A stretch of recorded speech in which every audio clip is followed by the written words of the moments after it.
예, 안녕하세요. 청아람에서 개설한 세속성자를 위한 고전을 읽기, 특히 그중에서 서양 철학 부분을 맡은 이종환이라고 합니다. 여러분 이렇게 만나 뵙게 되어서 너무나 반갑습니다. 우리 이 시간에는 저희가 한 6번 정도, 6시간 정도 이렇게 만나가지고 플라톤의 철학에 대해서 좀 개관을 하려고 합니다. 특히 플라톤이 쓴 책 중에서 국가라는 책을 개관을 할 건데요. 6강이 어떤 식으로 진행될 것인지는 제가 이번 강의 후반부에서 좀 말씀을 드리도록 하고요. 그러니까 5강, 이후에 5강이 어떤 식으로 진행되는지를 제가 이제 이후에 설명을 드리도록 하고, 오늘은 일단 이 플라톤이라는 철학자가 어떤 삶을 살았는지, 그리고 그가 살았던 배경은 어떤 것인지, 그래서 어떻게 해서 그가 그런 종류의 철학을 쓰게 됐는지, 철학적인 글들을 쓰게 됐는지, 그리고 이 책의 전반적인 내용은 무엇인지를 좀 개관하는 것을 목표로 해서 오늘 강의를 진행하도록 하겠습니다.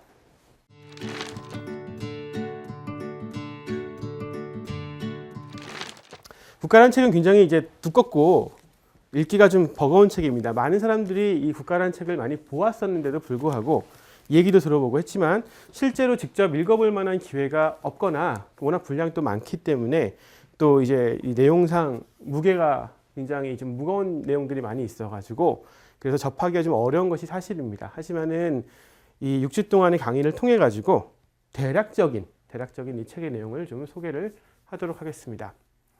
먼저 책 얘기 하기 전에 제 고전 읽기와 관련된 얘기를 짧게 좀 드리고 싶은데요. 자, 우리가 그리스도인으로서 그리고 이제 특히 구도자의 삶을 살아가면서 고전을 읽는다는 것이 어떤 것인지 한번 고민을 해볼 필요가 있습니다. 요즘에 인문학에 대해 사람들이 굉장히 관심이 많아요. 다들 밖에서 인문학 열풍이다, 인문학 책을 더 많이 읽어야 된다, 인문학 개론서들을 어떤 것이 좋느냐, 혹은 요즘에 이제 취업을 위해 가지고 이제 필요한 인문학 어떤 그 내용들을 요약해 놓은 요약집들도 요즘 막 나오는 것 같아요. 그래서 사람들이 지금 이전까지 한 몇 년 전까지만 해도 이제 뭐 지금도 마찬가지지만 한참 유행했었던 그런 자기계발서, 그것에 좀 연장선으로 인문학에 대한 열풍을 받아들이는 경우들이 많은 것 같아요. 그러니까 이전에는 자기계발서 얘기를 하면은 어떻게 하면 내가 좀 성공할까? 어떻게 하면 조금 더 직장이라든지 아니면 자기가 하고 있는 일에서 성공할 수 있을까에 대해서 고민을 하다가 자기계발서들을 읽곤 했었는데, 이제는 그런 자기계발서들이 좀 여러 가지로 논란에 빠지니까는, 그러니까는 이제 인문학 조금 더 좀 수준 있는, 교양 있는, 좀 있어 보이는 이런 것들을 이제 읽으면서 나는 이제 이전의 사람들이 읽는 그런 자기계발서가 아니라 조금 더 수준 높은 것들을 읽는다, 혹은 수준 높은 것에 대해서 알고 있다, 이런 얘기를 하고 싶어가지고 인문학에 대해서 관심을 갖는 사람들이 좀 있는 것 같아요. 다 그렇다는 건 아니지만은 솔직히 얘기해서 그런 마음들이 없는 것은 또 아닌 것 같기도 해요. 그런데 이제 다른 인문학 서들은 제가 감히 평가를 하기는 좀 어려울 것 같고요. 다른 인문학 서적들이 아니라 고전과 관련해 가지고는 우리가 조금 다르게 접해야 할 것 같아요. 그러니까 고전이라는 책들은, 플라톤의 책은 지금 쓰여진 지가 거의 한 2500년이 됐어요. 2500년이 됐고 수많은 언어로 지금까지 번역이 되었고, 물론 성경 같은 책들도 그렇지만은 수많은 사람들이 지금까지 읽어왔던 책이고, 최소한 수많은 사람들이 읽어야만 한다고 부담을 갖는 책이기도 해요. 그 이유들은 여러 가지 다양할 거예요. 사람들이 이 책 안에 들어있는 여러 가지 중요한 그런 내용들을 배우고 싶기도 하고, 그것을 외워가지고 다른 사람에게 얘기해주고 싶기도 하고, 혹은 많은 이게 정치 철학과 굉장히 관련이 있는 책이기 때문에 제목 자체가 벌써 국가, 정체라는 책이기 때문에 많은 사람들이, 정치가들이 어떻게 하면은 내가 더 좋은 정치를 할 것인가, 혹은 어떻게 하면은 내가 더 정치 권력을 잘 잡을 것인가, 이런 종류의 관심을 가지고 이런 책을 읽기도 합니다. 하지만 고전이 갖는 진짜 정말 중요한 가치는 어디에 있느냐 하면, 이 사람들이 고전을 쓸 때, 그리고 그 고전 책들을 이후에 수천 년 동안 사람들이 읽어갈 때 어떠한 입장에서 어떠한 방식으로 읽어갔는지를 배우면서 나 또한, 그러니까 여러분들 한 명 한 명 또한, 독자 한 명 한 명 한 명이 그 책을 통해서 자기가 스스로 그 안에서의 가치를 발견하고 중요한 것들을 찾아내는 것이 굉장히 더 중요해요. 무슨 얘기냐면, 우리가 플라톤의 국가라는 책을 읽을 때, 혹은 이제 동양고전에서 이제 맹자를 읽을 때 우리가 목표로 해야 되는 것은 뭐냐면, 독자로서 우리가 해야 되는 목표는 뭐냐면, 플라톤님께서 뭐라고 하셨는지를 잘 들어가지고 머릿속에 외워야겠다가 아니란 얘기예요. 플라톤이 어떤 주장들을 했었고 그것들을 잘 외워서 아까 제가 얘기했던 것처럼 인문학 요약서에서 요약해 놓은 내용을 잘 읊어내는 것이 우리가 고전을 읽는 목표가 아니에요. 왜냐하면 대단히 많은 고전들이 그러한데, 특히 철학 고전들이 그러한데, 대단히 많은 고전에 나와 있는 그 책에 들어있는 내용들은 현대 사회랑은 안 맞아요. 현대 사회에서는 다 틀린 것으로 드러난 내용들인 경우들이 많아요.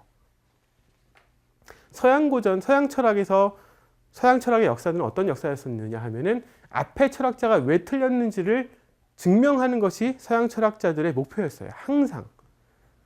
그래서 이 철학자와 다른 나의 주장은 어떠한 것인지를 주장했었던 것이 서양 철학에 계속 내려왔던 전통들이고, 그 사람들의 비판들이 지금 우리에게 고전으로 남아 있어요. 따라서 우리가 그것들을 수동적으로 외우기만 하면, 그러면 머릿속으로 일관된 정리를 할 수가 없어요. 철학이 어렵게 느껴지는 이유 중에 하나가 바로 그런 데 있는 거예요. 계속해서 서로 비판하는 내용들이기 때문에 그것들을 수동적으로 이것이 사실이구나, 그리고 이것들이 사실이구나, 그래서 나는 칸트가 뭐라고 그랬는지, 나는 헤겔이 뭐라고 그랬는지, 나는 플라톤이 뭐라고 그랬는지 외워야겠다. 그래서 이것들 다 외우고 나면은 머릿속에 서로 모순되는 내용만 들어가 있는 거예요. 우리가 서양 고전을 읽는 이유는 뭐냐 하면은, 이 사람들이 어떤 식으로 이 텍스트들을 쓰면서 이전 철학자 혹은 다른 철학자, 다른 사람들을 비판했는지를 보면서 나 또한 어떤 방식으로 비판적으로 책을 읽을지, 나 또한 어떤 식으로 다른 책들을 읽으면서, 고전들을 읽으면서 거기에서 나한테 적합한 진리를 찾아낼 것인지, 나한테 적합한 지식을 찾아낼 것인지가 고전을 읽는 가장 중요한 목적이에요. 따라서 그게 구도자의 삶의 태도와 굉장히 밀접하게 관계가 있다고 할 수 있어요. 우리가 구도자로 산다는 얘기는 뭐냐면은 이미 진리를 가진 것으로 생각하는 것이 아니라 그 진리라는 표대를 향해서 계속해서 걸어가는 사람들, 뛰어가는 사람들이 구도자의 삶을 사는 사람들이거든요. 그리고 고전을 읽는 것은 바로 그런 구도자의 삶을 사는 과정에서 우리에게 필요한 진리 혹은 지식을 찾는 과정이에요. 따라서 이제 여러분들이 이제 이번 기회에 한번 이 큰 두꺼운 책에 한번 도전을 한번 해보셨으면 좋겠는데, 도전을 하시면서 여러분들이 하시기를 제가 바라는 건 뭐냐 하면, 여기서 플라톤이 얘기했었던 내용들을 그냥 받아들이는 것이 아니라 스스로 이 플라톤이 제시했었던 여러 가지 그림에 대해서 질문을 던져보시고, 그 질문을 어디까지 내 것으로 할 것인지, 그러면 어디까지 내 것으로 받아들이지 않을 것인지, 그리고 만약에 내 것으로 받아들인다면은 왜 그것이 나의 생각과 동일한지를 여러분들이 설명할 수 있으셔야지 정말 우리가 고전을 읽는 목적이 달성되는 것이고, 그리고 철학적인 사유를 하는 목적이 달성이 되는 거예요. 그래서 그런 목적을 위해서 여러분들이 이제 이번에 강연을 들으셨으면 좋겠습니다. 자, 제가 이제 교재를 잠시 소개를 해드릴 텐데, 제가 아까 잠시 보여드렸지만 이 플라톤이 쓴 이제 책이고, 제목은 원래 그 그리스어로 히라보로 폴리테이아라는 제목이에요. 폴리테이아라는 말은 이제 그러니까 정치 체제라는 말이 더 맞는 말이에요. 정치 체제라는 말이 더 맞기 때문에 보통 지금 우리도 국가라고 지금 했었고, 이제 대부분의 번역본들이 대부분 국가라고 되어 있고, 실제로 그렇게 전통적으로 국가라는 제목으로 번역을 해왔기 때문에 이거를 바꾸기는 굉장히 어려운데, 읽어보시면 알겠지만은 이 플라톤이 살았던 그 시대가 배경이 되는 그 아테네라는 도시는 실제로 도시 국가였기 때문에 지금 우리가 생각하는 어떤 큰 규모의 국가랑은 좀 거리가 멀고, 실제로 그 도시들이 어떠한 종류의 정치 체제를 받아들일 것인가에 대한 논의가 지금 들어가 있거든요. 예를 들어서 우리는 지금 민주주의 정치 체제를 지금 하고 있는 중인데, 뭐 입헌군주제를 하고 있는 나라도 있죠, 지금.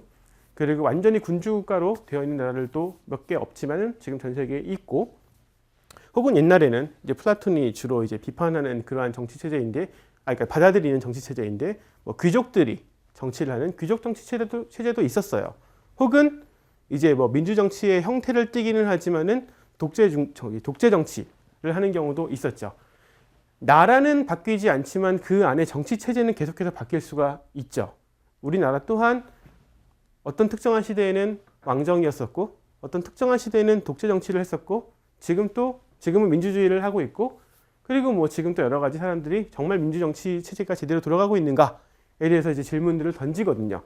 이런 방식으로 정체가 어떤 방식으로 구성이 되어야 될 것인가. 나라는 바뀌지 않지만 국가는 바뀌지 않지만 그 국가가 운영되는 정치 체제가 무엇이 되어야만 할 것이냐. 이게 지금 이 책에 정말 그 논의되는 내용이고 폴리테이아라는 말이 사실은 거기에 가까워요. 따라서 이 이제 박종현 번역에서는 국가 혹은 정체라고 번역을 했는데 정체라는 번역이 사실은 원래 더 맞는 번역이긴 합니다. 하지만은 지금까지 계속 국가라고 전통적으로 사용해 왔기 때문에 이제 제목을 바꾸기는 좀 어려워요. 자, 제가 그 교재로 추천했던 번역본은 2개가 있었어요. 지금 밖에 나와 있는 우리말로 되어 있는 플라톤의 국가 번역본이 여러 가지가 있는데 여러 번역본 중에서 이 원래 히라버 헬라어에서 직접 번역된 책은 우리나라에 아직 2가지밖에 없습니다. 이 박종현 역 서광서에서 나온 박종현 역과 또 하나는 이제 숲이라는 출판사에서 나온 천병희 역 이 2가지가 있어요. 이 2가지가 성격이 약간 다릅니다. 그러니까 박종현 이 선생님은 서양 고전 철학을 하신 분이세요. 그래서 철학적인 입장에서 철학자로서 이 텍스트를 접근을 많이 하셨기 때문에 조금 책이 어렵기도 하고 번역이 좀 어렵기도 하고 딱딱합니다. 기본적으로. 그리고 또 한 가지가 철학하는 사람들이 좀 보통 그런데 이제 단어 하나하나를 정확하게 번역하는 게 중요하다 보니까는 직역에 굉장히 가까워요. 직역에 가까워서 히라버를 할 줄 아는 사람들 같은 경우는 참고하기가 굉장히 좋은 번역인데 반면에 히라버를 하지 못하는 분들은 글이 너무 읽기가 어려워요. 딱딱하게. 반면에 이제 천병희 선생님 번역은 천병희 선생님은 원래 문학을 하시는 분이시기 때문에 글을 가능하면 쉽고 읽기 편하게 만드는데 굉장히 관심이 많으세요. 그래가지고 여러분들이 아마 읽는 데에는 천병희 역이 훨씬 더 좀 적합할 겁니다. 문제는 이제 2가지 번역본이 이렇게 지금 같이 있기 때문에 둘 다 양쪽이 이제 장점, 단점이 있어가지고 그걸 좀 보완하는 새로운 번역이 지금 진행 중이에요. 그래서 내년 빠르면 2015년, 2016년 초이면 아마 나올 수 있을 것 같은데 정화막당이라는 곳에서 지금 번역을 하고 있고 그 번역본이 나오면 양쪽 번역본의 이제 단점들이 좀 보완이 되지 않을까 기대를 하고 있는데요. 어쨌든 지금 나와 있는 번역본은 그 2가지 말고 다른 것들은 다 대부분 중역이기 때문에 사용하지 않으시는 게 좋고 박종현 역 혹은 천병희 역 둘 중에 하나 사용하시고 저는 이제 제가 좀 익숙하기 때문에 좀 더 오래된 번역이기는 해요. 번역된 지 좀 됐는데 박종현 역을 사용해가지고 이제 강의를 진행하겠습니다. 중간중간에 그래가지고 용어들이 달라질 수는 있어요. 특히 여기에서 주로 다루는 이제 가장 중요한 주제 중에 하나가 2강에서 얘기할 건데 정의와 관련된 거예요. 저스티스와 관련된 문제인데 정의라는 번역을 이 책에서는 올바름이라고 번역을 하고 있어요. 올바름이라 번역을 하고 있고 이유는 있긴 한데 올바름이라 번역하면은 이제 올바름이라 제가 얘기를 하면은 그것이 정의를 얘기하는 것이고 혹은 제가 정의라고 얘기하면은 그게 이 책에 나오는 올바름이다 이렇게 생각하시면은 될 것 같습니다. 자, 책에 대한 소개는 이 정도로 마치도록 하고요. 첫 시간이니까 이제 여러분들이 책을 대부분 다 읽지 않으셨을 것으로 제가 간주를 하고 그리고 이제 1강을 들어보신 다음에 이 책을 읽어야겠구나 라는 생각이 드실 수 있도록 하기 위해서 1강은 이제 이 책에 대한 개관, 이 책에 대한 소개를 제가 하는 걸로 하겠다고 제가 말씀을 드렸죠. 특히 배경에 대해서 좀 설명을 드리는 것이 이 첫 번째 강의의 이제 목적입니다.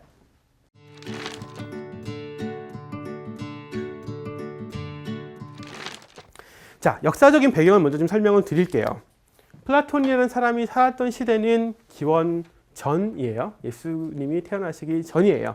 따라서 좀 유리한 점이 있는데 그 서양 철학의 대부분 철학자들은 기독교의 발전과 철학이 항상 같이 가고 있었기 때문에 어떤 방식으로든지 서로 영향을 주고 서로 비판을 하든지 경쟁을 하든지 돕든지 이런 관계에 있었어요.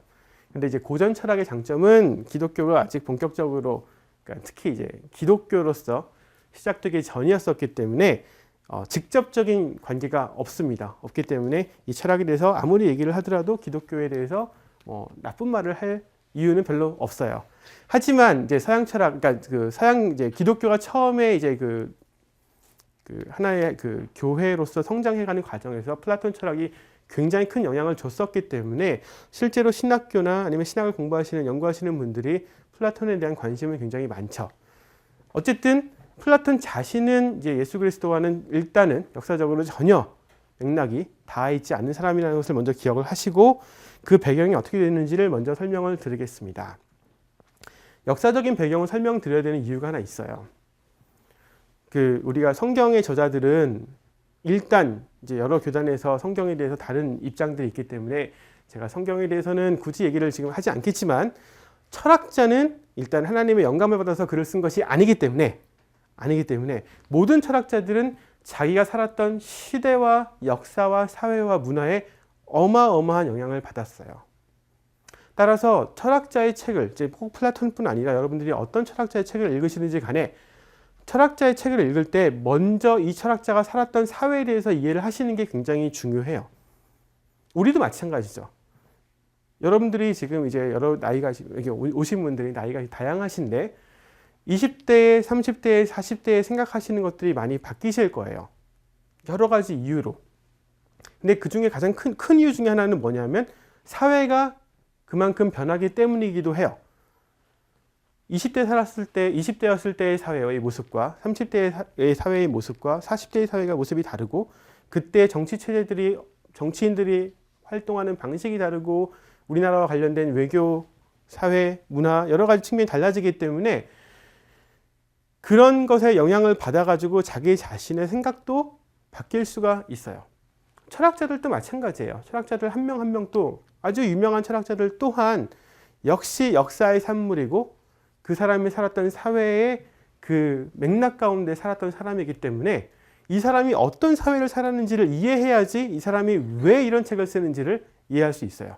따라서 플라톤을 설명하기 전에 먼저 플라톤이 살았던 시대에 대해서 제가 잠시 역사를 좀 설명해 드리겠습니다. 그래서 역사 이야기가 사실은 오늘 첫 시간에 대단히 많은 부분을 차지하게 될 거예요. 자, 플라톤은 제가 아까 얘기했던 것처럼 기원전 428년에 태어났고 이제 그 438년에 죽었어요. 428년에 태어났고 348년에 이제 죽었는데 80살을 살았습니다. 제가 숫자에 좀 약해서. 자, 그런데 이제 플라톤이 살았던 시대는 어떤 시대냐 하면은 아테네라는 도시가 거의 다 완전히 몰락을 했었던 상황이에요. 아테네는 민주주의로 굉장히 유명한 도시인데 제가 지도를 잠시만 먼저 그리고 설명을 좀 드리겠습니다. 이 지중해인데요. 이게 지금 보면 이탈리아 반도예요. 그리고 이게 그리스가 있는 이제 지금 현재 그리스가 있는 곳이고 아테네가 끝에 있었어요. 여기가 이제 뭐 옛날에 트로이 전쟁 있었던 트로이라서 이 바다를 놓고 싸웠고 지금 여기가 다 터키 지역이에요. 터키 지역이고 이렇게 쭉 내려가면 여기가 이제 지금 이스라엘이 있는 이제 성경의 배경이 되는 그런 곳이죠. 우리가 얘기하는 플라톤의 역사는 이제 플라톤이나 이제 그리스는 다 여기서 일어나는 일이지만은 실제로 이제 그리스라고 불리는 지역은 고대 시대에는 이탈리아 반도부터 시작해가지고 이 소아시아 지역까지를 다 그리스라고 불렀어요. 이 사람들은 그리스라고 부르는 이유가 자기들이 하나의 민족이라고 자기의 정체성을 삼은 것이 아니라 자기들이 같은 언어를 쓴다는 점에서 그냥 묶을 수 있다고 생각을 했었어요.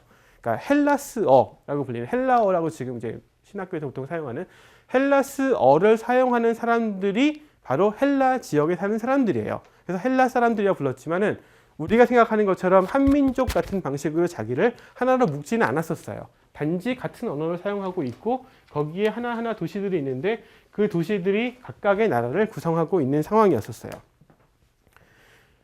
이 그리스 지역은 기원전 8세기까지는 이제 그 전에 역사가 있기는 했었지만은 한 기원전 8세기부터 그 전에 한 300년, 400년 동안이 암흑기라고 불려가지고 역사가 남아있지를 않아요.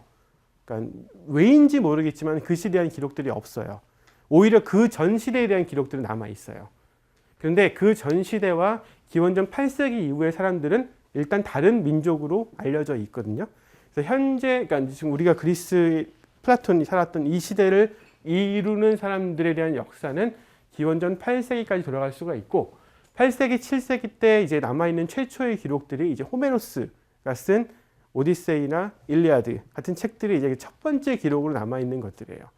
그리고 그 일리아드나 오디세이에 나와 있는 내용들이 뭐냐면 기원전 11, 12세기 그 암흑기에 이전에 있었던 일들을 이 일리아드나 오디세이에 기록을 해놓은 거거든요. 그래서 이 트로이 전쟁 같은 경우가 그리스랑 트로이랑 사이에서 있었던 전쟁 같은 경우가 바로 이제 그렇게 11, 12세기에 아마 있었을 것으로 짐작되는 그런 전쟁이고 호메로스가 그걸 기록을 한 거죠.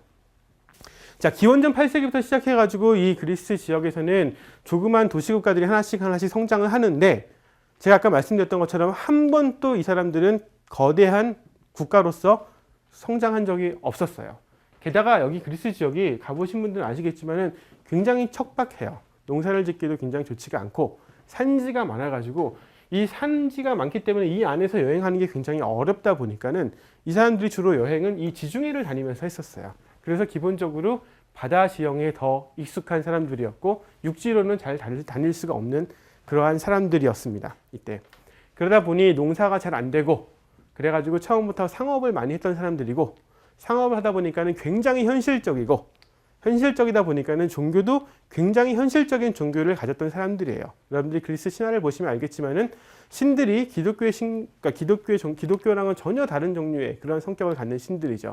굉장히 변덕스럽고 지맘대로고 그리스인들은 이제 기독교인들이 하나님을 섬기는 것 같이 섬기는 것이 아니라 신들에게 바라는 건 뭐냐면 내 삶에서 제발 간섭 좀 하지 말아요. 제발 내 삶을 좀 괴롭히지만 말아라.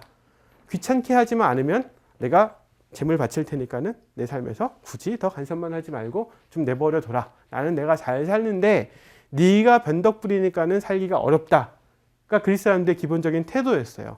그거는 이 지형과 환경적인 요인이 굉장히 커요. 강력한 종류의 이제 그 여러 종교들 중에서 강력한 그런 신관을 가진 종교일수록 보통 대규모의 농업을 실시하고 전제군주가 있는 그런 종류의 나라들이 많거든요.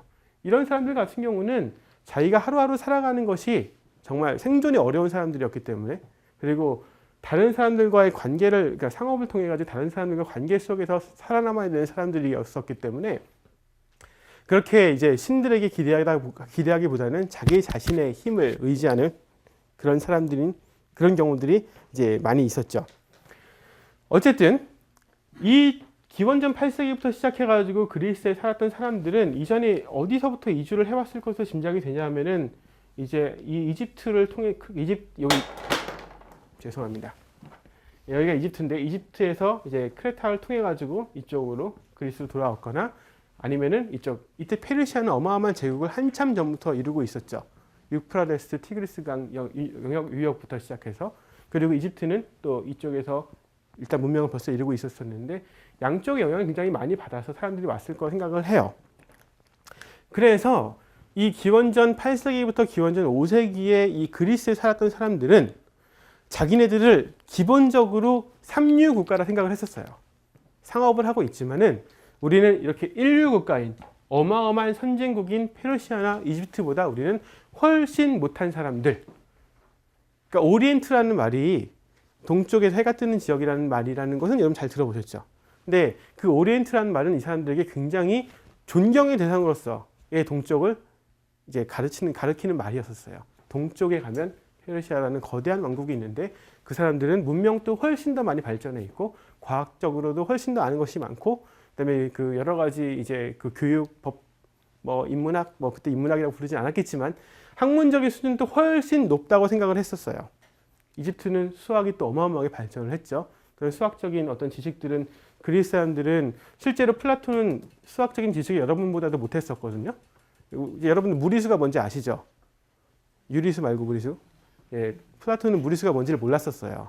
그 정도로 수학적인 그 발전이 늦은 그런 지역이었었거든요. 그러니까는 이 사람들은 기원전 8세기부터 자기 도시국가를 성립을 해가기는 했지만은 여전히 이류 혹은 삼류 국가로서 어마어마하게 큰 발전되어 있는 국가들을 부러워만 하면서 그냥 여기서 옹기종기 이렇게 각각의 도시국가를 만들고 살고 있는 중이었었어요.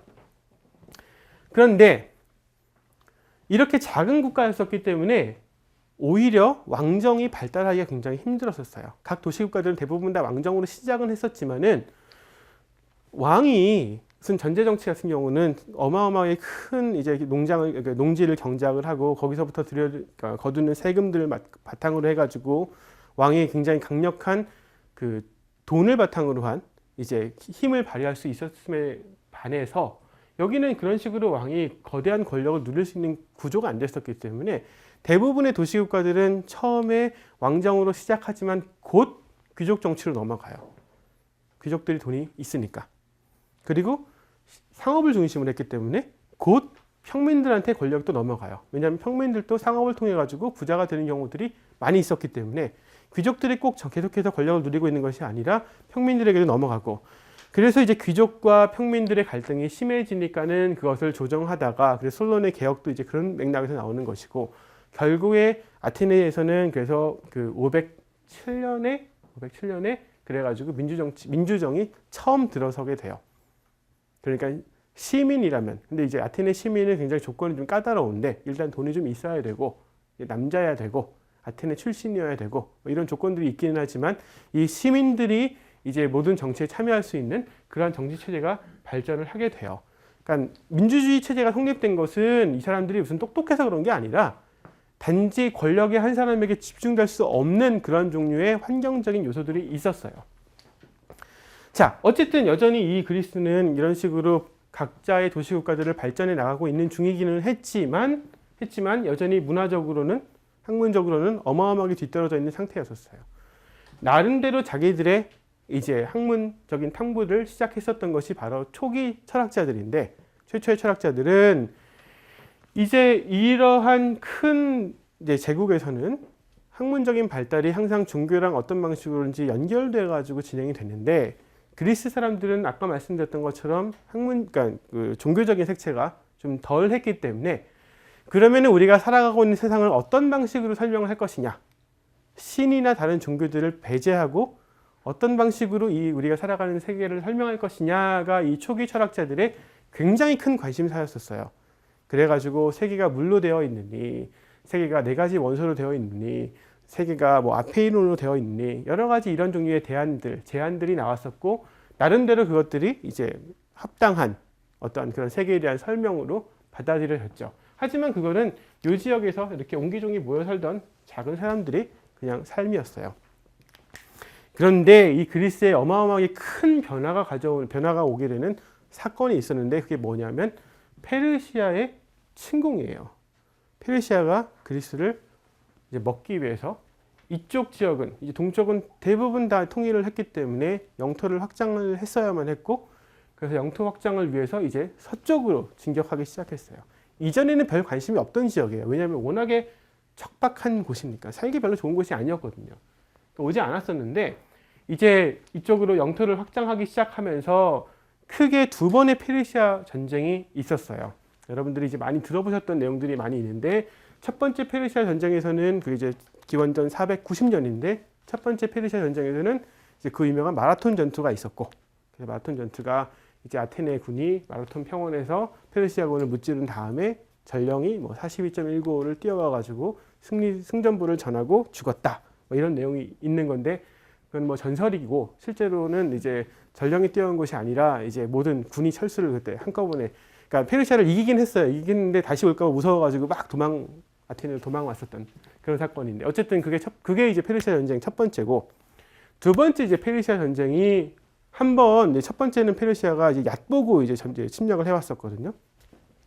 근데 이제 한번 이제 지고 나가니까, 그래서 이제 10년 후에 아주 전력을 재정비해가지고 다시 침공을 해가지고 와요. 2차 페르시아 전쟁이 일어나는데, 2차 페르시아 전쟁 때는 이 그리스의 도시들이 서로 연합을 해요. 첫 번째 페르시아 전쟁은 주로 아테네만 싸웠었는데, 두 번째 페르시아 전쟁은 원체 이제 강력한 힘을 가진 페르시아군이 쳐들어오니까, 그리고 이제 복수를 하기 위해서 지금 오는 거였기 때문에 아주 독이 단단히 올라가지고 오니까, 이제 이 도시국가들이 서로 연합을 맺어가지고, 원래 그렇게 사이가 좋지 않던 스파르타나 아테네도 이제 힘을 합쳐가지고 싸우는 거예요. 그래서 이제는 좀 오래된 영화이긴 하지만은 뭐 300 같은 영화가 이제 그것을 배경으로 하고 있는 거죠. 그러니까 스파르타의 300인 용사들이 이제 텔모필라이에서 그 페르시아군을 3일 동안 저지를 하고 있는 사이에, 이제 아테네를 비롯한 다른 사람들은 다 이 살라미스라는 섬으로 도망가 버려요. 소개 작전을 딱 펼쳐가지고 도망간 사이에 페르시아는 일단 3일 늦어졌지만은 이제 그리스 반도 지역을 다 점령을 하는데 그 사이에 아테네가 이제 해군력을 바탕으로 해가지고 이제 그 중간에 참 운이 좋았는데 아테네가 그 은광을 하나 발견하거든요. 돈이 굉장히 많아가지고 그 사이에 굉장히 이제 해군을 강력하게 지어놨었는데 아무래도 페르시아는 육군 중심이니까 그래가지고 그 해전에서 이기면서 두 번째 페르시아 전쟁도 승리를 거둬요. 자, 페르시아 전쟁이 서양 역사에서 굉장히 중요한 이유가 뭐냐 하면 자, 무슨 일이 있든지 간에 우리가 살면서 어떤 일이 있으면 도대체 이 일이 왜 일어나는지에 대해서 반성할 필요가 있어요. 우리 생각해 봐야 돼요. 도대체 이것을 통해서 내가 무엇을 배울 것인가. 그러니까 역사 교육이 그래서 중요한 거거든요. 그냥 사실을 그냥 아는 것뿐 아니라 도대체 이 일은 왜 일어났는가를 아는 게 굉장히 중요해요. 그리스 사람들이 했던 게 바로 그거였었어요. 페르시아는 분명히 우리보다 어마어마하게 발전한 나라이고 어마어마하게 선진국이고 숫자적으로도 분명히 경쟁이 안 되는 규모였었는데 그리고 우리는 제국도 아니라 이 한 명 한 명 흩어져 있는 이 도시국가의 사람들이 위기 상황을 맞이해 가지고 그냥 잠시 편먹고 싸운 건데 도대체 우리가 어떻게 이겼겠는가? 이게 이 사람들한테는 굉장히 중요한 질문이었어요. 도대체 우리가 어떻게 승리했을까? 선진국인 페르시아에 대해서 삼류국가인 우리 그리스가 어떻게 이길 수 있었는가? 이 사람들이 찾아냈었던 대답은 뭐냐 하면은 페르시아군은 10만 명, 20만 명이 쳐들어왔었는데 그 20만 군인들은 왕의 노예들이었었다라는 거예요. 왕이 가자니까는 전쟁에 참여해가지고 왔었던 사람들. 하지만은 우리 그리스 사람들은 페르시아에 대해 맞서 싸울 때 전쟁에 참여했던 사람들은 다들 자유인들이었어요. 스스로 내가 나를 지키기 위해서, 우리 도시를 지키기 위해서 자발적으로 누가 시켜서 한 것이 아니라 자기의 스스로의 결정에 의해 가지고 나가서 전쟁을 했었고 그리고 그 자유인으로서의 그 태도가 그러니까 전쟁에 참여했었던 태도가 노예로 온 사람들보다 훨씬 규모가 작았음에도 불구하고 그 자유라는 힘이 이 노예들을 이길 수 있었다라는 게 이 사람들의 나름대로의 어떤 해답이었었어요. 그러니까는 이제 민주정치, 그러니까 누구의 지배를 받는 것이 아니라 시민들이 자발적으로 이 도시를 이끌어가는 민주정치에 어마어마하게 강력한 힘이 있다는 사실을 이 사람들이 이제 확신을 하게 된 거죠. 그러면서 이제 이 아테네뿐 아니라 이제 그리스에 있는 도시 국가들이 각각이 이런 방식의 민주정치에 대해서 굉장히 이제 더 높게 사게 됐고, 높게 평가하게 됐고, 그리고 이제 더 열심히 이제 이런 정치체를 유지하려고 노력을 많이 해가요. 동시에 이제 수년 동안 전쟁을 했었지만은 이제 원래 스파르타랑 아테네가 서로 경쟁하던 그런 이제 국가였었는데 이제 이 전쟁을 통해 가지고 아주 맹주로 이제 부상을 하게 되거든요. 이 두 국가가 서로 이제 경쟁을 하면서 갈등들이 굉장히 심해져요. 이게 이제 소크라테스가 태어나기 직전, 플라톤의 스승이었던 소크라테스가 태어나기 직전의 어떤 그리스의 상황이에요. 이게 역사적인 배경이 이래요. 그리스는 일단 역사적으로 어느 때보다도 가장 지금 강성기를 지금 맞이했어요. 원래 삼류국가에 지나지 않던 국가가 민주주의라는 체제를 통해 가지고 힘을 발휘해서 이제 당당하게 페르시아랑 겨룰 수 있는 국가로 일어서게 됐어요. 이후로 페르시아가 계속 찝쩍찝쩍 되기는 하는데 이제 감히 이제부터 그렇게 대규모의 침략은 하지를 못하는 그런 수준이 됐거든요. 그리고 이제 철학도 그러니까는 자유인 그리고 인간이 가지고 있는 힘에 대해서 관심이 더 많이 생겼기 때문에 이전에는 세계가 어떻게 생겨먹었는지에 관련된 자연 철학이 중심이었다면은 이제 우리가 사람이 어떤 존재인가 그리고 사람은 어떻게 살아야 될 것인가 이런 것들이 이제 이 사람들에게 주요 관심사가 되기 시작했어요. 이때가 바로 이제 소피스트들이 그 유명한 소피스트들이 이제 막 활약을 하기 시작하는 거예요. 민주주의는 이제 최절정기에 지금 다다랐고 그리고 사람들 한 명 한 명의 힘이 전체 국가 혹은 노예들보다 훨씬 더 강력하다는 사실이 드러났기 때문에 입증됐기 때문에 사람들이 이제 소피스트들이 이런 식으로 이제 교육과 사람들을 가르치고 이제 인도하고 이제 이런 이제 역할을 이제 맡기 시작했어요. 실제로 이전까지는 대중교육, 시민교육이라는 것이 없었기 때문에 지금 우리처럼 뭐 초등학교, 중학교 이런 게 없다 보니까는 소피스트들이 이런 이제 민주사회에서 시민들이 가져야 되는 기본 소양들을 가르치는데 이제 앞장서게 되죠. 게다가 아테네 같은 지역 같은 경우는 이제 여러 전쟁의 승리를 통해 가지고 어마어마하게 부자가 됐거든요. 돈이 넘치는 상황이에요. 사람들은 이제 자기가 교육받기 위해서 돈 쓰는데 별로 주저하지 않게 됐어요. 주저하지 않게 됐기 때문에 소피스트들은 이제 돈을 막 받아가면서도 기본적인 교양교육, 인문교육들 이제 막 맡아가지고 하게 되었죠. 그래서 대부분의 소피스트라고 불리는 사람들은 아테네 출신이 아니에요. 다른 지역에서 이제 거기 가면은 교육하면은 돈을 벌 수 있다더라 라는 이유로 사람들이 아테네에 찾아와가지고 이제 교육을 하게 되죠. 어쨌든 그렇게 아테네가 민주주의가 한참 발전을 해가지고 그때가 철학적으로도 굉장히 많이 발전하는 때였는데 스파르타랑 이제 아테네의 그 긴장 관계가 계속해서 조성이 되고 게다가 아테네는 속으로는 민주주의를 하지만은 겉으로는 계속 제국주의적인 정책을 펼쳤어요.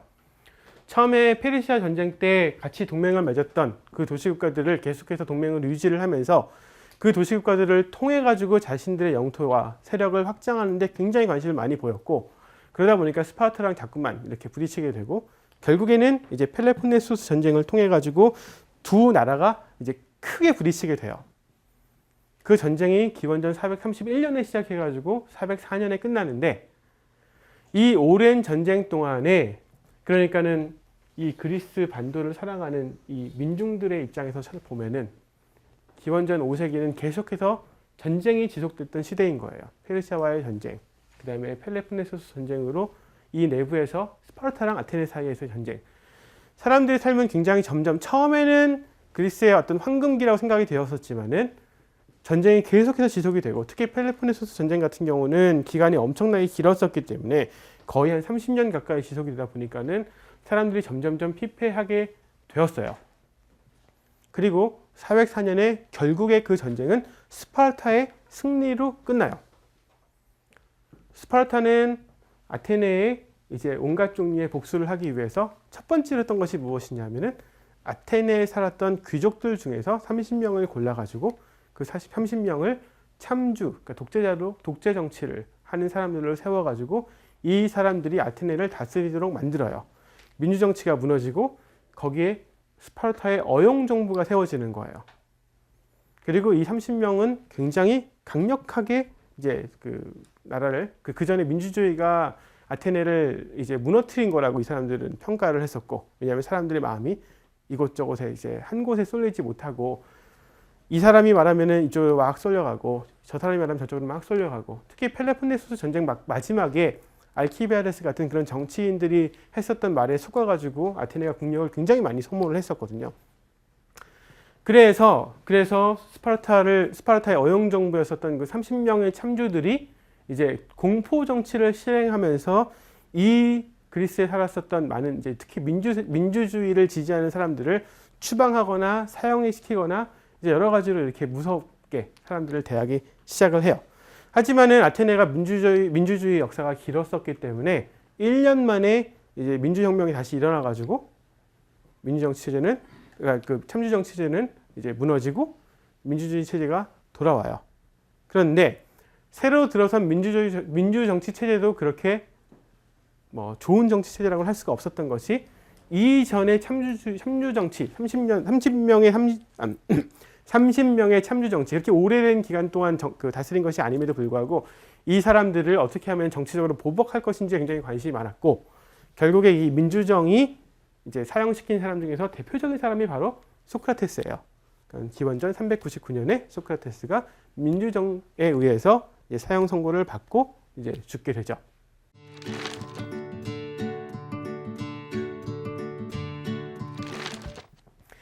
플라톤은 아까 얘기했던 것처럼 428년에 태어났어요. 그러니까는 이제 스파르타랑 아테네 사이의 전쟁, 펠로폰네소스 전쟁의 한복판 이게 시작한 지 이제 직후에 이제 태어났었고 실제로 플라톤이라는 사람은 굉장히 귀족들 집안에서 태어났거든요. 그래서 귀족 정치에 원래 기본적으로 관심이 더 많았었어요. 플라톤은 민주정치 체제에 대해서 이제 최소한 이제 집안에서 배웠었던 교육을 통해서는 굉장히 불신을 하고 있었고 특히 10대 때 플라톤이 10대 때 그 민주 정치 체제를 이끌었던 사람들이 아주 어리석은 결정들을 내림으로써 아테네가 몰락하게 되는 것들을 실제로 자기가 경험을 했었기 때문에 민주 정치에 대해서 절대로 이제 좋은 의견을 가질 수가 없는 상황이었죠. 그러다 보니까 이제 404년에 아테네가 전쟁에서 지고 스파르타의 어용 정부인 30인 참주 정치 체제가 들어왔을 때에 그때 플라톤 집안 사람들이 그 정치 체제에 참여했던 것은 어쩌면 당연한 일이기도 했어요. 30인을 이끌었었던 카르미데스, 그다음에 카르미데스, 크리티아스 이런 사람들이 그 플라톤의 당숙이고 외삼촌이고 이제 이랬었거든요. 플라톤은 아직 좀 어렸었기 때문에 직접 정치에 참여하기는 좀 참여하지는 않았었어요. 하진 않았지만은 그런 정치, 우리 집안 어른들께서 드디어 민주 정치 체제가 그러니까 민주주의가 잘 한다 했지만은 결국에는 스파르타한테 졌었던 이유가 바로 민주정치 체제 때문이었기 때문에 플라톤의 평가에 의하면 우리 집안 어르신들께서 이제 정치를 하면은 훨씬 더 잘할 수 있겠거니 라는 게 플라톤의 생각이었어요. 하지만은 그 정치 체제가 금방 이제 막을 내렸고 그 다음에 민주정이 돌아왔었는데 그 민주정이 플라톤의 스승이었던 소크라테스를 이제 사형시켜 버린 거예요. 플라톤은 그렇게 역사적으로 계속해서 굉장히 역동적이면서도 여러 가지 이제 정치 체제들이 갖고 오는 여러 많은 문제점들을 자기가 살면서 직접 경험을 한 거예요. 민주주의 체제들은 결국에 민중들이 그러니까 제대로 알지도 못하는 그런 정치가들의 감언이설에 속아 넘어가지고 아주 잘못된 결정을 내리는 체제들라는 것이었고, 귀족 정치 같은 경우는 제대로 알지 못하는 사람들이 30인 자기 집안 어르신들이 했었지만은 이 사람들은 사실은 이제 너무 공포 정치를 하는 바람에 사람들의 인심을 잃은 면이 있었어요. 바로 그것 때문에 이제 민주혁명이 일어났던 거기도 한데, 그러니까 플라톤이 보기에는 이 사람들이, 그러니까 자기 집안 어르신들이 중심이 됐었던 30인 참주 정치 체제 같은 경우도 제대로 알지 못하고 정치를 했었기 때문에 결국에는 안 좋은 결말을 맞이했을 뿐이었다라고 생각을 했죠. 그리고 플라톤은 이제 그 소크라테스가 죽었던 때가 플라톤이 28살 때였었는데 아테네를 떠나요. 도저히 이 나라에선 더 이상 살기가 어렵구나 해가지고 아테네를 떠나가지고 이집트와 이탈리아와 시칠리아와 이것저것을 거의 한 12년 동안 떠돌아다니면서 살아요. 다른 데에는 우리 고향인 아테네보다 더 나은 정치 체제를 가진 곳은 없을까 하는 것이 이제 플라톤이 갖고 있었던 질문이었어요. 12년 동안 떠다니면서 이제 책을 쓰는데 그 책이 대부분 다 소크라테스라는 사람이 주인공으로 나오는 책들이에요.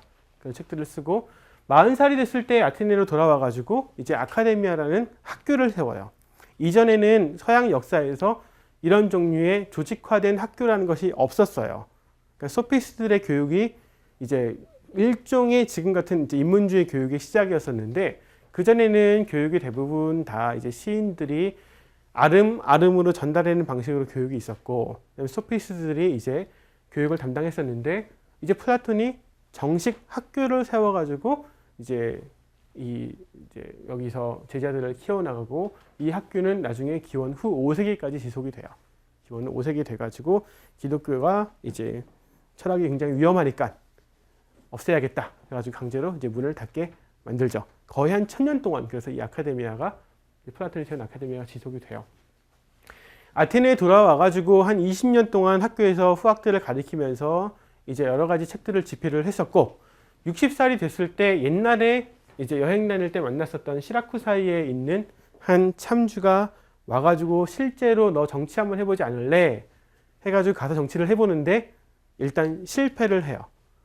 2번 정도 해보려고 노력을 많이 하는데 잘 안 돼가지고 60대 중반에 다시 아테네로 돌아오고, 아테네로 돌아와가지고 15년 정도 더 연구를 하다가 이제 80살이 돼가지고 플라톤은 이제 죽어요.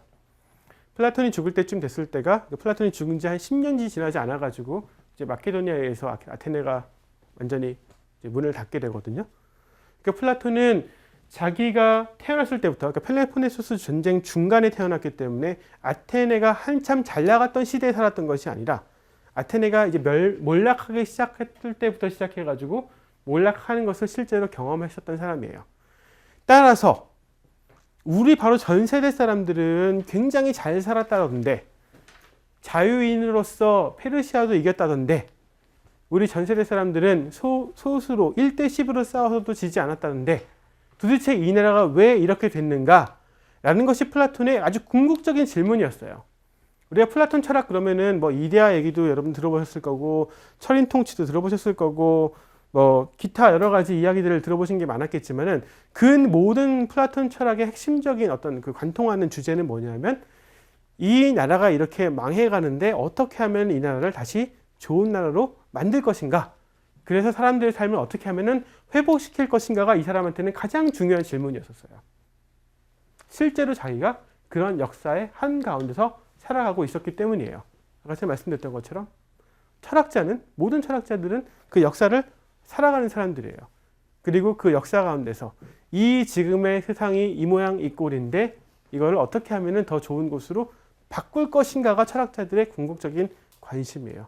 여러분들이 주의 깊게 서양 철학과 동양 철학을 쭉 살펴보시면 철학자들이 활발하게 활동했던 시대일수록 보통 세상은 어지러울 때가 많았었어요. 왜 이 세상이 이 모양 이 꼴인가? 여기에서 우리는 어떻게 살아가야만 할 것인가? 이게 철학자들이 대답을 해야만 하는 그러한 부분이었던 것이죠.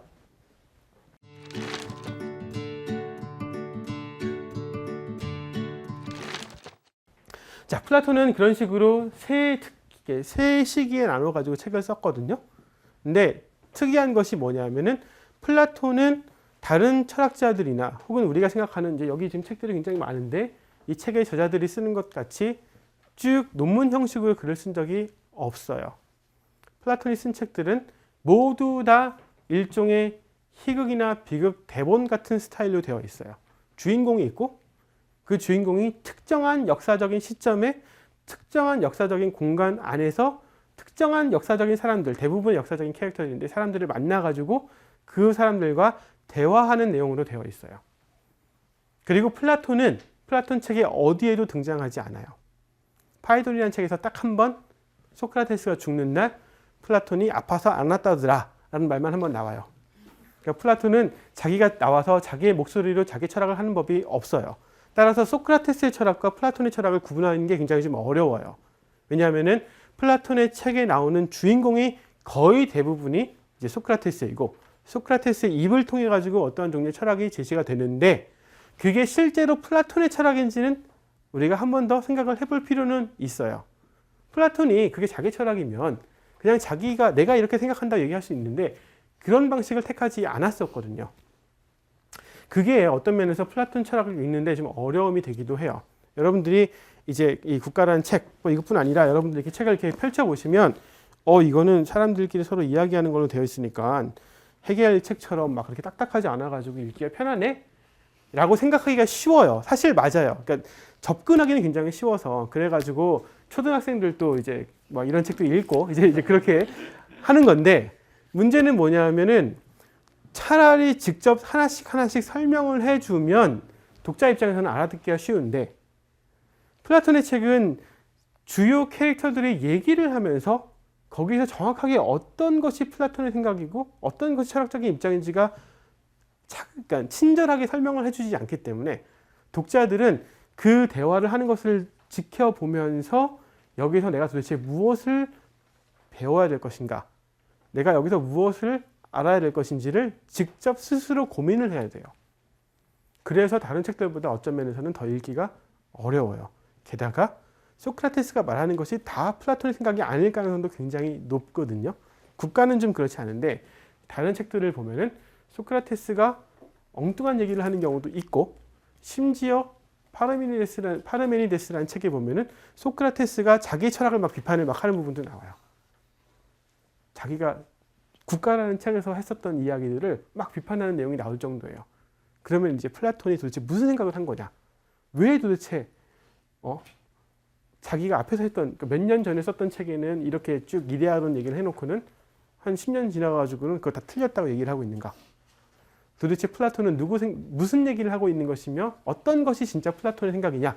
이걸 아는 것이 굉장히 어려워요. 그것이 이제 독자한테 책임으로 남죠.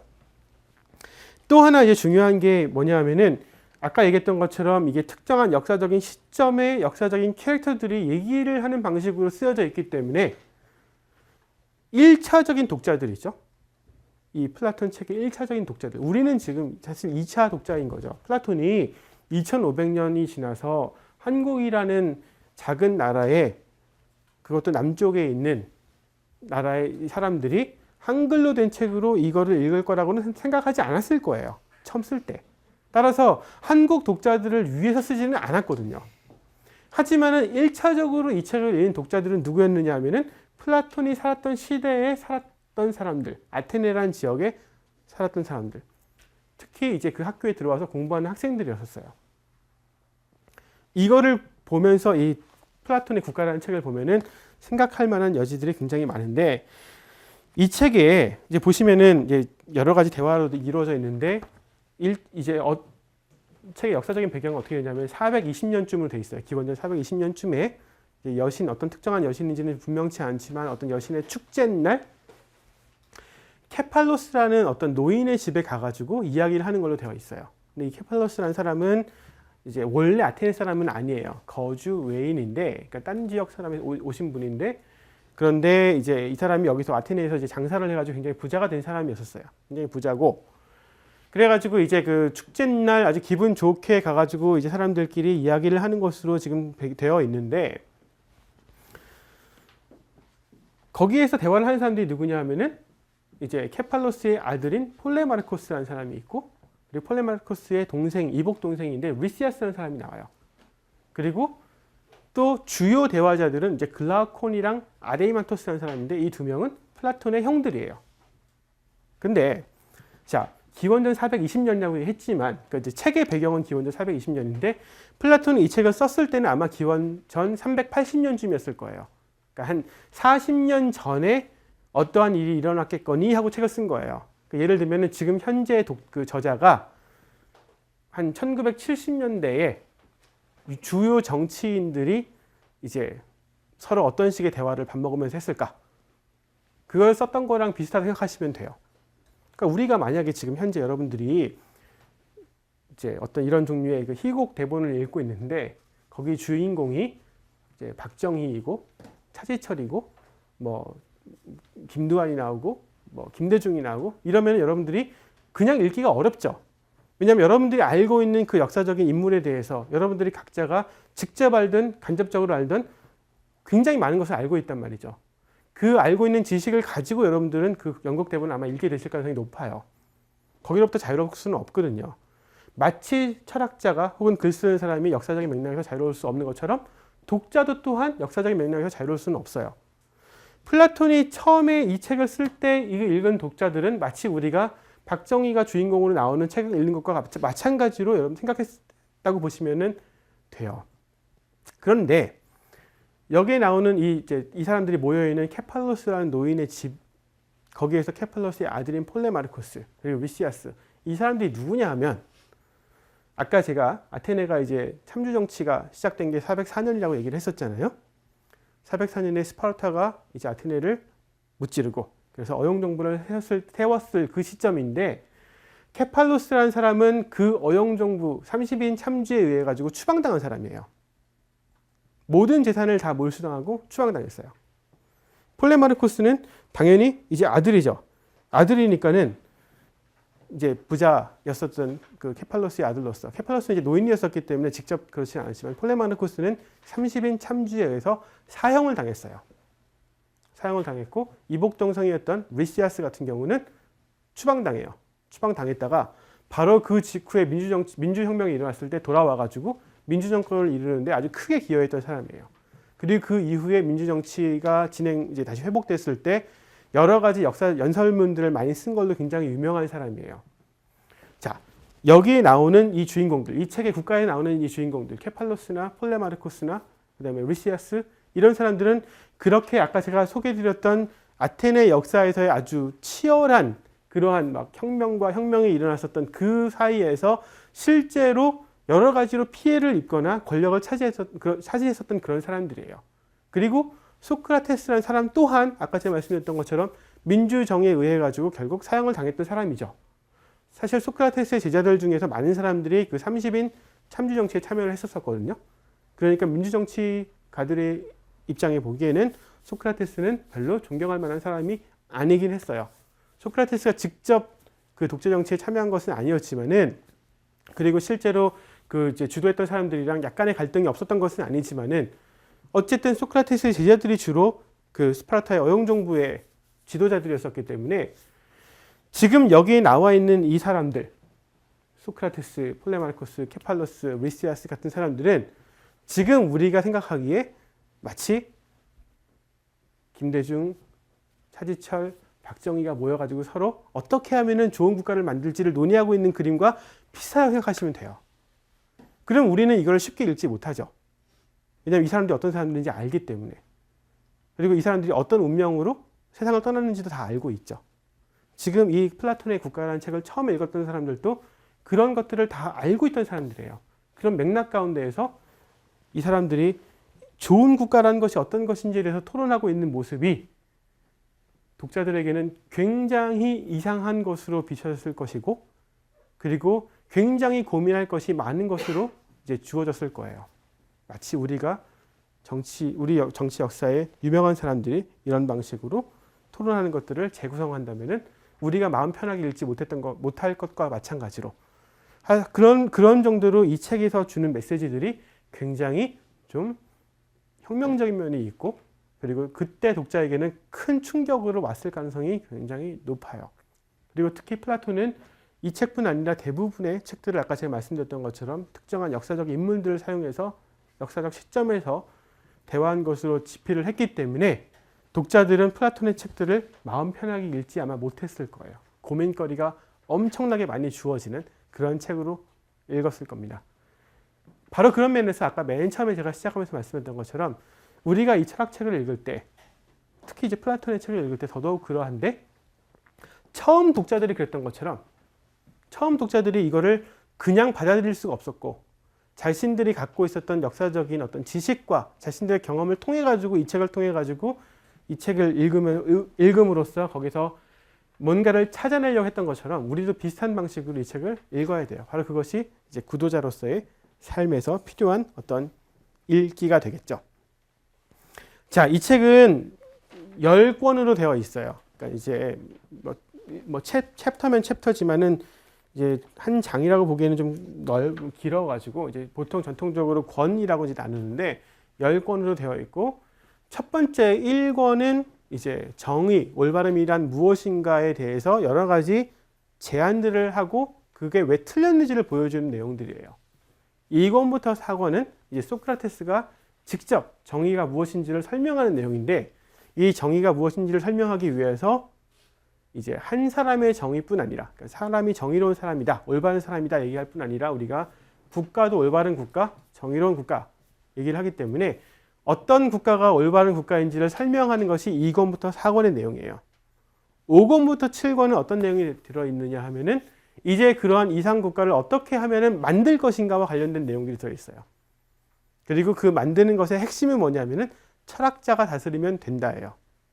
그러면 그 철학자가 어떤 사람이어야 하는가, 이제 그것에 대한 이야기들이 5권부터 7권에 나오고, 그다음 8권부터 10권은 이제 이런 식의 이상적인 국가가 아니라 다른 종류의 정치 체제들, 정체라고 얘기했었는데 다른 정치 체제들이 왜 문제가 있고 왜 그것들이 몰락해 가는지를 설명하는 것이 8권부터 10권의 내용이에요. 그리고 마지막 10권 마지막에 가면은 그래서 왜 어떠한 이유로 올바르게 사는 사람이 정말 행복한 것인가, 소크라테스가 설명을 하면서 끝납니다. 자, 우리가 이제 5번 더 이제 여러분들 뵐 텐데 5강을 더 할 텐데 5강은 이런 식으로 이제 나눌 거예요.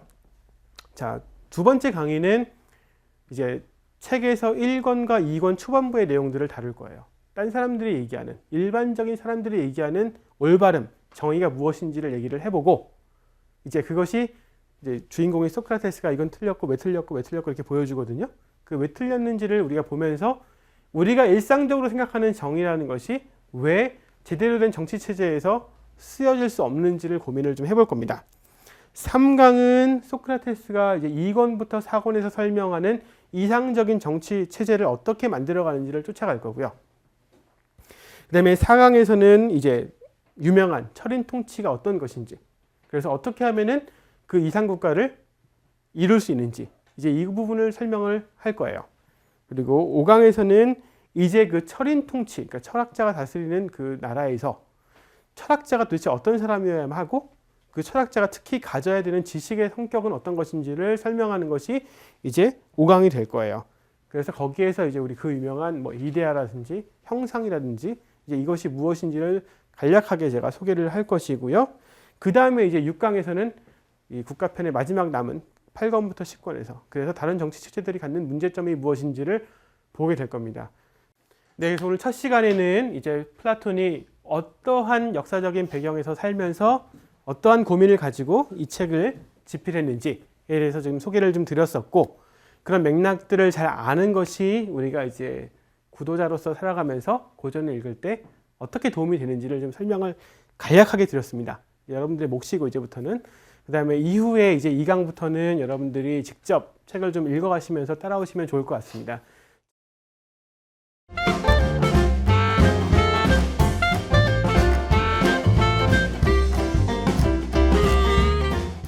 이 국가라는 이 책이 네. 결국은 팩션으로 우리가 바라봐야 되는 건지, 그러니까 논문 형식은 아니고 네. 어떤 이야기 형식인데 이 이야기가 실제로 일어났던 일을 토대로 하는 것인지 완전히 플라톤이 재구성, 완전히 그러니까 새롭게 창조한 건지가 궁금하거든요. 재구성이라는 말이랑 창조는 전혀 다른 말이죠. 재구성이라는 말은 일단 했음직한 대화를 이제 쓰는 것이고, 창조라는 것은 그 캐릭터들만 이용을 해가지고 글을 쓴 거잖아요. 학자들의 입장이 되게 다양해요. 다양한데 이 국가라는 책은 역사적으로 실제로 이런 종류의 대화가 없었을 것이라 사람들이 보통 생각을 하고, 따라서 그런 의미에서 재구성은 아니고 플라톤의 전적인 창작이라고 사람들은 생각을 합니다. 학자들은. 이제 그거는 뭐 설명이 좀 많이 필요한데, 플라톤이 이제 살았던 시기에서 책들이 이제 크게 세 가지 기수로 나눠지는데, 이제 중기나 후기에 쓴 책들은 대부분 플라톤이 역사적인 어떤 사건과는 별 관계가 없이 순수하게 자기가 쓴 책이라고 생각을 하거든요. 국가는 이제 중기에 속하는 책이기 때문에 소크라테스가 실제로 폴레마르코스를 만나가지고 이런 얘기를 했을 가능성은 별로 없어요. 없기는 한데 여전히 마찬가지죠. 그러니까 지금 우리가 현대를 우리 지금 21세기 2013년을 살아가는 14년을 살아가는 우리가 이제 아까 말씀드렸던 것처럼 박정희, 김대중 이런 주인공들이 나오는 순수한 픽션을 읽더라도 그걸 우리가 순수한 픽션을 읽기는 어렵잖아요. 우리가 알고 있는 역사적인 지식들이 있기 때문에 마찬가지로 생각하시면 됩니다. 그리고 플라톤이 거기에 굉장히 중요한 의도를 아마 숨겨놨을 것이라는 거죠. 독자들이 자신들이 갖고 있는 지식과 배경 지식과 여러 가지 의견들, 특히 이제 정치적으로 다른 입장들을 가지는 사람들이 관련된 이야기이기 때문에 그 의견들을 가지고 이 사람들의 대화를 읽어주기를 바랬을 것이라는 거죠. 철학자로 우리가 아는 철학자들의 책으로 봐서는 플라톤의 국가라는 이런 대화 방식의 책 서술이 좀 특이하게 보이긴 한데, 그 당시에 플라톤 시대에 살았던 사람들 그중에서 이제 철학자들의 글쓰기 방식과 비교해서도 플라톤의 이런 글쓰기 방식이 특이한 방식이었는지, 아니면 그 당시에는 이런 플라톤이 썼던 대화 방식의 어떤 글쓰기가 좀 더 보편적이고 일반적인 방식이었는지 궁금합니다. 이 시기의 철학책들은 그러니까 물론 희극이나 비극은 존재를 했죠. 그리스 비극, 그리스 희극은 이런 형식을 띄었던 걸 할 수 있는데, 철학책을 이렇게 집필한 사람은 그때까지는 플라톤밖에 없었어요. 이후에 철학자들이 이거를 흉내내는 경우들은 꽤 많이 있었습니다. 그래서 예를 들어 가지고 아우구스틴 같은 사람이 이제 자유의지론 같은 책은 플라톤을 흉내를 내 가지고 이제 대화하는 형식으로 쓰여져 있죠. 그리고 이후에도 이제 그런 종류의 대화 형식을 갖추는 뭐 책들이 또 있어요. 버클리 같은 사람도 이제 그런 식으로 대화를 쓰기는 썼지만, 하지만은 이제 플라톤 시대에도 이게 굉장히 특이한 형태고, 또 하나는 다른 이제 그런 식의 대화로 철학을 쓴 어거스틴이나 버클리와는 다르게, 아까 제가 말씀드린 것처럼 플라톤의 의도가 정확하게 드러나지가 않는다는 게 굉장히 특이해요. 그러니까 아구스티누스의 자유의지론 같은 경우는 아구스티누스가 자기 목소리가, 그러니까 자기가 등장하거든요. 등장해가지고 자기 목소리로 이거는 무엇이라고 설명을 쭉 해요. 근데 여기서는 제가 말씀드렸던 것처럼 플라톤이 전혀 등장하지를 않아요. 그리고 플라톤이, 그러니까 여기서 나오는 소크라테스가 말하는 게 정말 플라톤의 입장인지도 분명치 않아요. 뭐 물론 누가 비난을 하면 언제 내가 얘기했다고 그러냐, 이거 소크라테스가 한 거라고 했지 않느냐, 내 입으로는 이런 적이 없다, 이렇게 발뺌하려는 것이었을 수도 있어요. 근데 아마 그것은 아니었을 거고, 제가 아까 얘기했던 것처럼 독자들이 이것들을 훨씬 더 액티브하게 읽어주기를 바랐던 거죠.